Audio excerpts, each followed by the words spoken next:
तो आपको भुगतना ही पड़ेगा। काफी सेकंड। अब अरसलान पे गुस्सा आया तो उसे उस जायशा के साथ अपनों से दूर किया है, इसका ज़ारा।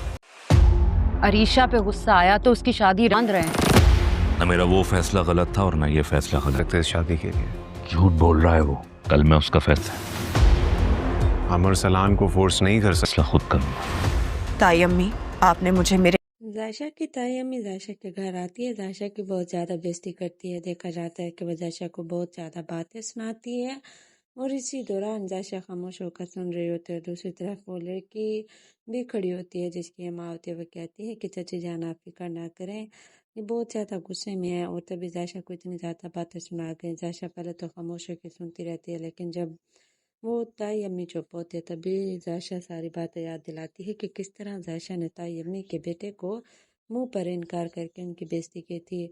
अब वो इस पर चीख रही हैं तो सिर्फ और सिर्फ इस वजह से चीख रही हैं क्योंकि वो शिकस्त का सामना कर चुकी हैं। और दूसरी तरफ जायशा अरसलान से शादी करने के लिए हामी भर चुकी होती है। ये बात उसकी ताई अम्मी से बिल्कुल बर्दाश्त नहीं हो रही होती, क्योंकि उसकी ताई अम्मी का कहना होता है कि जायशा सिर्फ और सिर्फ उनके लाइफ स्टाइल को अपनाना चाहती है, बड़े घर की बहू बनना चाहती है, इसी वजह से उनके बेटे पर डोरे डाल रही है। हालांकि ऐसा बिल्कुल भी नहीं होता। जायशा तो सिर्फ और सिर्फ अपने अम्मा अब्बा की बात मान रही होती है।